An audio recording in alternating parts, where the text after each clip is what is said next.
I'm standing here in the ecological garden at the University of California, Davis. Today, the biochemical group of the agroecosystem management class is going to take you on a journey into the wonderful world of soil science through space and time. Our scientific exploration took place during the spring of 2018, just west of the Boley Center at UC Davis. Now, let's take a look at the variables we sampled.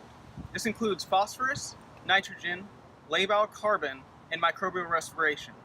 So without further ado, let's pass off to my colleague Aaron, who will detail the site-specific characteristics and management practices employed. Aaron? So the site the experiment was conducted at consists of a loam to a sandy clay loam texture and has an alkali pH. An interesting thing to note is that the nitrate levels were lower in the cover cropped area of the field, and this is possibly due to immobilization of the nitrogen. We grew in a Mediterranean climate with an annual precipitation rate of about 360 millimeters. And the three treatments we used were a fallow field, a cover crop field, and a cover cropped and grazed field. The grazed field was grazed for 12 days, beginning March 28th with 16 sheep, and our cover crop mix consisted of 70% orchard grass, 15% red clover, 15% Landino clover, and was seeded at a rate of 25 pounds per acre. An interesting thing to note also is that the field was mostly taken over by a white brassica species of weed, and it was mowed November 2nd and February 28th. Prior to the winter cover crop mowing, we took biomass samples to obtain the dry matter weight, composition, and carbon to nitrogen ratio. The cover crop analysis was used to inform an integrated nutrient plan for the cover cropped and grazed plots so that all plots received the same amount of total nitrogen. The remaining crop residue after the grazing was mowed April 17th, and then it was cultivated May 1st, and the pearl millet was seeded on May 14th. Before we seeded the pearl millet, we treated the crop with an 8-24-6 fertilizer applied at a rate of 20 gallons per acre. The purpose of our experiment, so to do so, let's contextualize our activities a little bit. Agricultural systems today face increasing pressures to produce more food on less land. Potential routes for sustainable intensification increasingly point towards bolstering biodiversity to increase overall production and system resilience.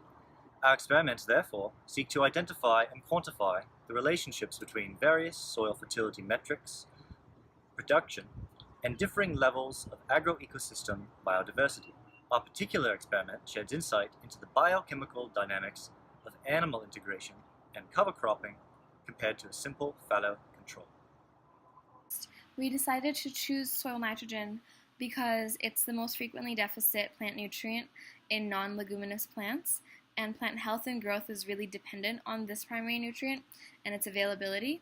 And we wanted to explore how a cover crop field that was mowed and the residues incorporated into our field would fare.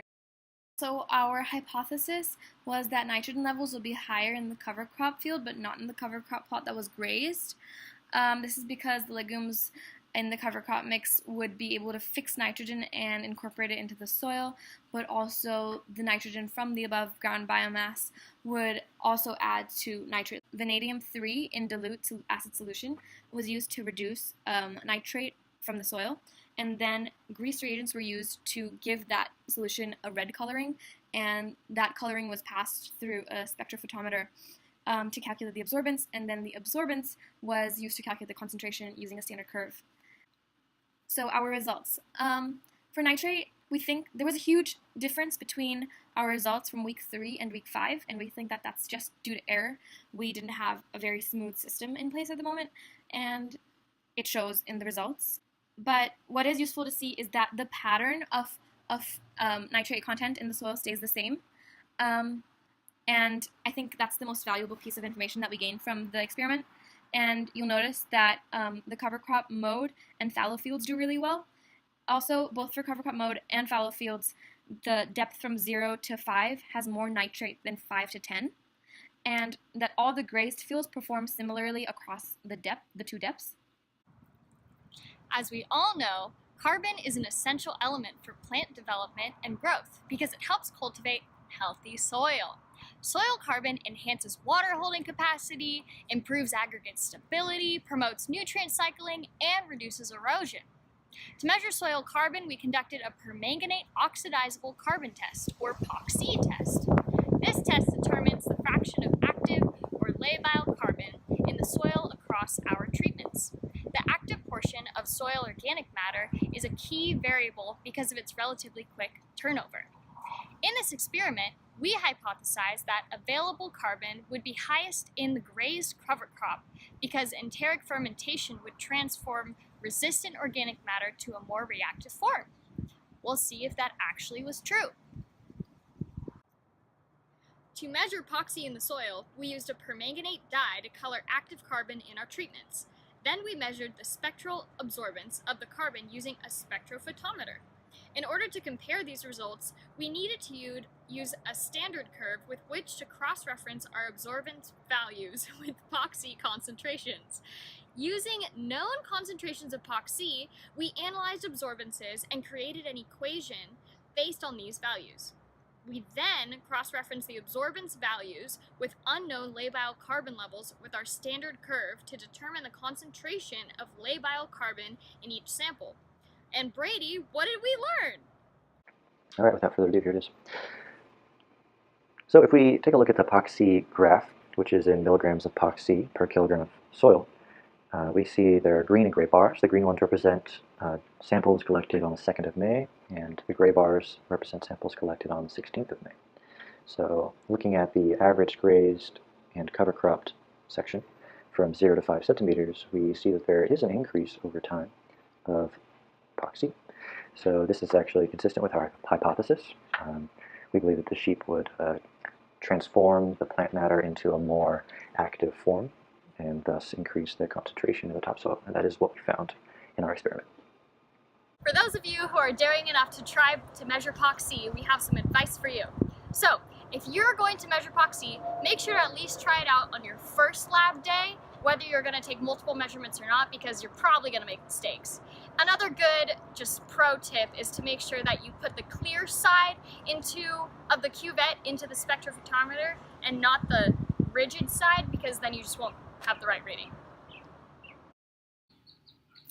Phosphorus is an essential nutrient to plants. They need it to transfer and use the energy harvested from sunlight.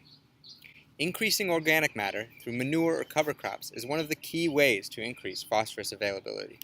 That's because a large pool of organic phosphorus can be available through mineralization.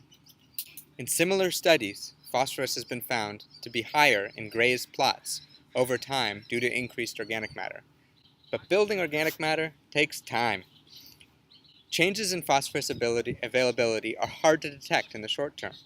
However, our group set out to see whether there might be any short-term effects on the availability of phosphorus of grazing or cover crops, which would deposit organic phosphorus, relative to mineral phosphorus additions that wouldn't. Though existing studies show that grazing cover crop methods contain the highest concentration of phosphorus, those studies have been conducted over several years. As such, though phosphorus availability may be greater in the grazed plots due to increased organic matter, there will likely be little to no difference between them. To test for phosphorus content, we used protocol for the Olsen method, which is an appropriate test for soils of neutral to alkaline pH. The Olsen method uses sodium bicarbonate to release soil phosphorus into the soil solution. We used a reagent so that reactive phosphate could be measured using a spectrometer based on its absorbance. We used a standard curve to calculate phosphorus levels. Let's talk about our results. We made an unfortunate decision to measure half of our samples on one day and half on another day. Since our standards were significantly different between these days, our values are way different and our results aren't comparable. We also can't do statistics since we didn't have time to do multiple measurements. What we can do is look for any trends in relative values within the sampling days. But no clear pattern emerges from the data. For example, while the shallow fallow soil, that's a nice rhyme, had a relatively high amount of phosphorus on the first measurement day, the deeper fallow soil had an average level of phosphorus on the second day of measurement. So to test soil respiration, we used a Solvita test, which is just a really simple in-field test. What we did was we took soil samples at a depth of 10 centimeters using a trowel. and then we filled the jar to the fill line and made sure that we did not exceed 90 grams of soil. We then placed the indicator into the jar, making sure that it didn't touch anything after it was opened and placed in the jar. And then we took the soil temperature and wrote the time, sample ID, and temperature on the jar. We then took the measurements 24 hours later and compared them on a chart given in our sample kit. A thing that we did possibly wrong was we did re-wet the initial sample with 10 milliliters of water, which it's actually recommended not to do. And then you're actually supposed to take samples 2 to 3 days after a precipitation event, and we weren't able to do that just due to the time of our labs and things like that. So those are possible errors that may have come up in our experiment. Finally, we decided to test the pH of our plots. Soil pH is important for nutrient availability. Most nutrients important to plants are available for plant uptake in slightly acidic to neutral soils. While pH is important for the availability of many nutrients, it is particularly important for nitrogen and phosphorus. In alkaline soils, ammonium becomes ammonia and may be volatilized and released as a gas. Most nutrients also become less available at a higher pH. Phosphorus will react with calcium and magnesium in soils with a pH greater than 7.5 to form less soluble compounds. The baseline data collected for our field indicates that our soils are more alkaline with a pH of 8.1 and 8.2. Under pasture, it is expected that pH may neutralize over long periods of time as increased soil organic matter content increases cation exchange capacity and pH buffering capacity. Urine from grazing animals and plant residue decomposition may lead to acidification in the short term, but over long periods of time, soil organic matter tends to neutralize pH. However, as this process tends to take 25 to 50 years to even see small changes in pH, we anticipate that our pH would stay roughly around the baseline data.